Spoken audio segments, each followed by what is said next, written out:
Vanakkam Namaskar. You're watching our show Rashtram and I am your host Sanjay Madrasi Pandey.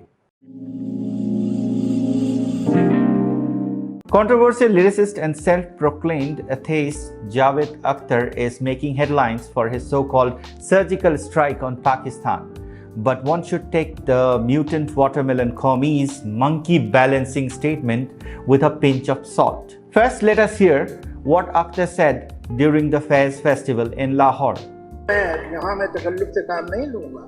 हमने तो नुसरत के बड़े-बड़े function किए, मेहदी हसन के बड़े-बड़े फंक्शन किए। आपके मुल्क में तो लता मंगेशकर का कोई फंक्शन नहीं है।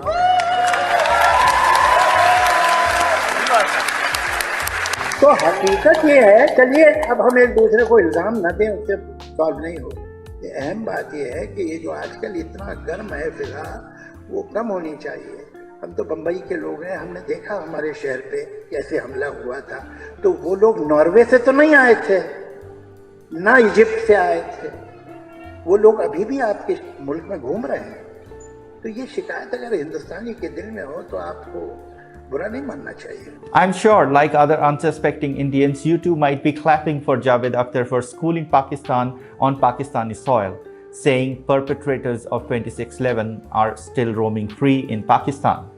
Before you start falling head over heels for Akhtar's so-called surgical strike on Pakistan, let me bust your bubble. Akhtar knew that people in India are keeping a close watch on his acts and deeds in Pakistan. Of late, the Bollywood and the Aman Ka Tamasha gang had been facing a lot of heat and their chips are down. So Akhtar's latest statement should be seen as a mere PR stunt to clear the pitch and a last-ditch effort to gain some grounds again. This is precisely why Akhtar decided to play to the gallery. So please don't get duped by this Sharia-certified act of Taquiya. Akhtar was in Pakistan to attend a lit fest named after India hater poet Faiz Ahmad Faiz. Yes, the same Urdu poet who wrote Hum Dekhenge with Hindu-phobic lines like Sab but utwaye jayenge, a statement of religious intolerance or hatred towards Hindus. This poem is often used by the leftist Islamist cabal during protest or biryani langars like Shaheen Bagh even today. Faiz, who believed that he would be better off in a Muslim-majority state, returned to India in 1960 after being expelled by Pakistan, only to return back to Riyasat-e-Madina after a few years. The news of Akhtar's participation in the Faiz festival irked some Indians so much that they resorted to requesting Pakistanis to keep him there, citing his religion is above the country he lives in. The famous lyricist and patriarch of the Aman Ki Asa gang once shot back at one of his critics for questioning his infallible love for Pakistan by saying this: "You creep, I come from a family of freedom fighters who went to British jails, died in Andamans when your ancestors were most probably licking British boots." Now let's do a fact check of the crash statement made by a celebrity. Yes, Akhtar's grandfather, father and maternal uncle went to jail during the freedom struggle, though it is debatable whether it was for India's freedom or for creation of Muslim Pakistan. Also, contrary to your claims, Mr. Akhtar, none of your family members died in Andaman jail. You name-dropped Andaman just like that, hoping that you would never be caught. Mr. Akhtar, would you deny that your father, Jan Nisar Akhtar, supported creation of Pakistan? Do you care to explain why did your father, Jan Nisar Akhtar, maternal uncle Mazaz Lakhnawi and other members of Progressive Writers' movement campaign in support of Muslim League in 1946 provincial elections? Isn't it true that your father, Jan Nisar Akhtar, was arrested in 1947 during communal riots and was sent to Meerut jail for 9 months? Ever wondered why do non-practicing Muslims who claim to be card-holding communists end up seeing things through a prism of religion? Always. Be it self-proclaimed atheist like Javed Akhtar, who has the rare ability to fish out a Muslim victim card at the drop of a hat, or the kingpin of the Tukre Tukre gang, Omar Khalid, who conveniently forgets Marx's famous dictum, "Religion is the opium of the masses," and impulsively wades deep into the cesspool of faith to protect prophet of compassion. Such are often the ways of communist Muslims. Now one may ask, is communism a convenient cover for the radicals masquerading as progressive Muslims to bolster the forces that have been trying to break India for decades. In fact, most of the non-practicing leftists are mutant watermelon commies, green within and red outside. And they have a chameleon-like ability to transition from one hue to the other in split seconds, performing Taquiya, a precautionary dissimulation or denial of religious belief or practice in the face of persecution.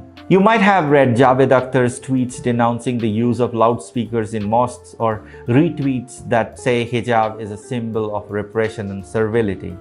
Wearing such an item is submitting to the religion's devaluation of the female. But it seems the Taquiya trick is not working on the masses anymore, as no one is taking his politically correct statements seriously. Remember Akhtar's infamous tweet post 2020 Delhi riots? Here's what he tweeted. So many killed, so many injured, so many houses burned, so many shops looted, so many people turned destitute, but police has sealed only one house and looking for his owner. Incidentally, his name is Tahir. Hats off to the consistency of Delhi police. For the uninitiated, Akhtar was trying to protect his co-religionist Tahir Hussain only because he was a Muslim. By the way, the AAP leader is still languishing in jail for engineering the Delhi riots and organizing funds for communal flare-up in 2020. Most of Muslim communists subscribe to the idea that the Mughals came to India as conquerors but remained as Indians, not colonists.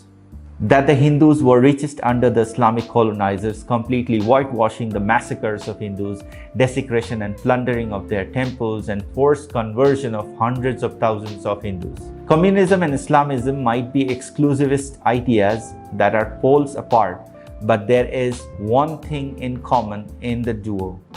They are capable of unleashing unimaginable barbarism once they gain absolute power. Guess who's the biggest mass murderer in history of the world?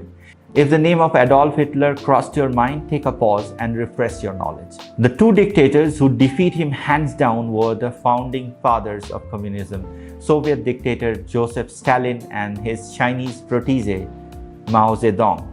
According to a conservative estimate, Stalin killed around 10 million people during his 3-decade-long rule, while Chairman Mao has the blood of around 25 million people on his hands. It is not a surprise that the leftists are in the awe of color red. The leftists are so red that even their salam is lal. They also like a concoction of green too. Let's rewind to the 1945-46 elections, in which the All India Muslim League achieved a sweeping victory. The Muslim League, under the leadership of Muhammad Ali Jinnah, bagged almost all the seats in Central Assembly. Out of 495 seats reserved for the Muslims, Jinnah's party won 440 seats. It is another thing that only 14% of the 39 crore population of India was allowed to participate in the crucial election that would decide the fate of Indian subcontinent. The Communist Party of India, formed in 1925 in Russia, openly supported Jinnah's two-nation theory and assigned its mutant watermelon commies the task of canvassing for the League. Javed Akhtar's maternal uncle, Mazaz Lakhnawi, a card-holding communist and a renowned poet of his time, not only helped with the electioneering but also wrote poems eulogizing Islam and supporting the creation of Islamic State of Pakistan. Here go some of the lines from Pakistan Ka Milli Tarana, written by atheist and left liberal Mazaz. In the battle readiness we thrice cry, Pakistan is ours, ours, ours. 100 gospels stand no match to the Quran. We are all Ghazis in the service of Pakistan. Javed Akhtar's maternal uncle Mazaz was not alone. Celebrity lyricist Majrooh Sultanpuri, a card-holding communist, was also a votary of Pakistan.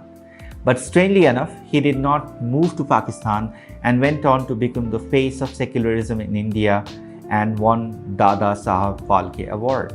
There was a whole tribe of mutant communists that canvassed for the creation of Pakistan. The Communist Party of India had theorized that the new state of Pakistan was ripe for a revolution, that the party had to facilitate the creation of a socialist state in Pakistan. To set the plan in motion, the Communist Party of Pakistan was formed on March 6, 1948, months after creation of Pakistan. Writer Sajjad Zahir was elected the first General Secretary of the CPP that largely comprised of Muslim leftist leaders of CPI. But the bonhomie between the CPP and the Muslim League was short-lived. This unholy alliance was destined to fail because Islamists and communists are both exclusionist ideologies that cannot coexist, as the rise of one meant doom for the other. So if you are wondering why do the leftists still support the Islamist movements in India and elsewhere, the relationship of the Marxist left to political Islam dates back to the time of the Russian Revolution of 1917. Lenin mandated that it was necessary to support Islamist movements under conditions in which they contested local ruling classes, colonial control, or both, going against those who believed that communism should have no dealings with religious activism. In a hurry to usurp power, the Muslim communists, allegedly backed by Soviet Russia, tried to unsuccessfully overthrow the government of the then Prime Minister Liaquat Ali Khan. Major General Akbar Khan, his wife, poet Faiz Ahmad Faiz, dozens of military officers, and CPP's head Sajjad Zahir were arrested, tried, and thrown in jails in 1951. In 1954, Pakistan banned CPP and deported Zahir and his colleagues back to India. It is unclear as to how and why the then Nehru government allowed the Tukre Tukre gang back in India. Their descendants, Javed Akhtar and Sergil Usmani, however, live on and continue to wage war against India and its integrity. The only good thing is that people are not falling in the trap of secularism of these mutant watermelons anymore. It seems their jadoo is not working on the awakened and aware society anymore.